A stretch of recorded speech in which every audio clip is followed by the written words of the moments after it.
Hi everyone, and welcome to our Sunday school lesson. Today we're talking about the Battle of Jericho. So if you have your Sunday school bag, all your supplies will be in here. But if you don't, here are the things that you're going to need.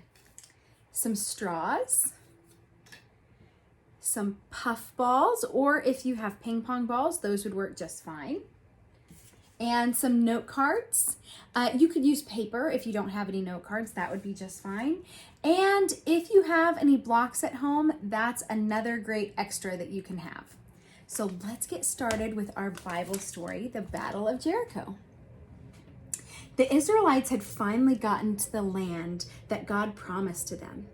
They stood outside the tall walls of the city called Jericho. God told Joshua that it was time for them to take over the city. So Joshua told the Israelites about God's plan.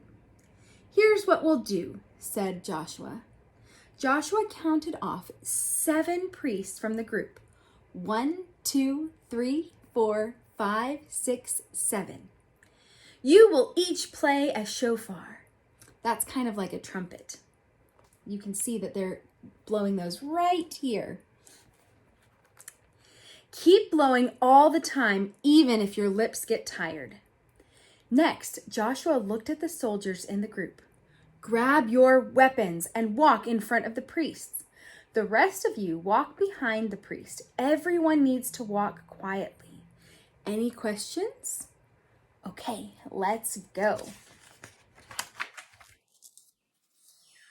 The horns were loud. The people of Jericho could hear them through the thick stone walls of the city. What was happening? The Israelites kept walking. Left, right, went the marching of their feet around the city. The Israelites wondered how God's plan was going to work as they looked at the thick city walls. This didn't make a lot of sense. The Israelites did this for 6 whole days. The people of Jericho watched every day. They had never seen anything like this before. Should they be afraid or should they be laughing? On the 7th day, the Israelites got up at the sunrise and walked around the city 7 times. After the 7th time, Joshua told the people to shout right after the priests blew their horns one last time. God's plan was for the walls to fall when the Israelites shouted. The Israelites shouted so loud the ground began to shake. The thick stone walls began to shake too. And soon they started to crumble. Huge stones crashed to the ground. The wall came tumbling down, and the Israelites got what God had promised. Well, that seems kind of like a silly way to get a wall down, doesn't it? They were trying to get down. Most of the time we think, well, what should we do?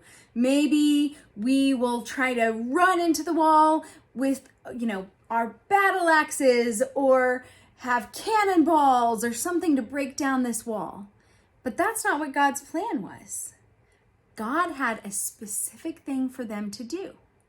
So they all marched around blowing their trumpets, and at sometimes being very quiet, but at the very end, all of them shouting really loud. And that is when God prepared for those walls to come crumbling down. So they really needed to use a lot of teamwork in this. And they had to do things that were really actually pretty silly. And that, I think, is the cool thing about God, is God wants us to do things that are sometimes out of the ordinary, or something that is just kind of fun or silly. So today, what we're going to do is play some games that are just for fun and just kind of silly. And so what we're going to need is a straw. And for this, we are going to pretend that these are kind of like our trumpets. So one thing that we can do is have a little contest of who can blow trumpet sounds the best. Everyone might have a different trumpet sound. So we'll play that game first. The next game we're going to play is you are going to take out your little puff balls. And so this one we'll probably have 2 teams for. So if you're doing this at home, have 1 straw that's for you and 1 straw that's for somebody else. Now, if you want more than 2 people playing, just bring other straws. What we don't want to do is share these straws, even though it's very nice to share, right? But we want to make sure we're not passing germs. So what we're going to do is on the ground or on the table, and I'm going to use our Bible to kind of show what we're doing. We are going to have our puffballs. And then what we're going to do is we are going to take our trumpets, and whenever we say go, just like those priests, right after they blew their trumpet, we are going to blow our puffballs. Now there's a few ways that we can do this. We can make a start line and a finish line and see who can get all the way over there fastest, since you might have to blow and then crawl and blow and then crawl.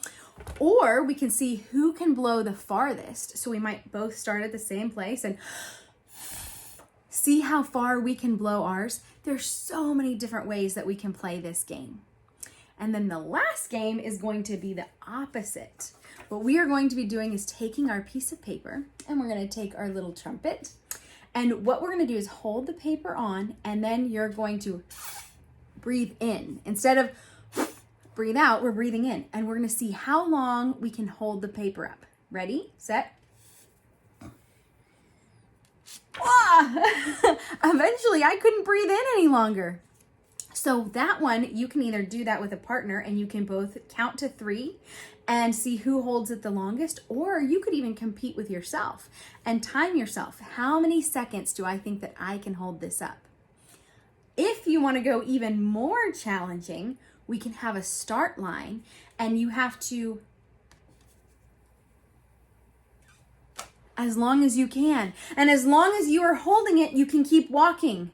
But once it falls to the ground, you have to stop walking, kind of like in basketball, pick it back up and try again. And we can see who can make it there first. So the cool thing is that we can also be doing this with our Sunday school class. So today, it's a great idea to have a partner. Now, if you don't have a partner at home with you right now, feel free to take these and show them to your friends, and make sure that we tell them the story of Jericho. Thanks so much. I'll see you guys later. Bye.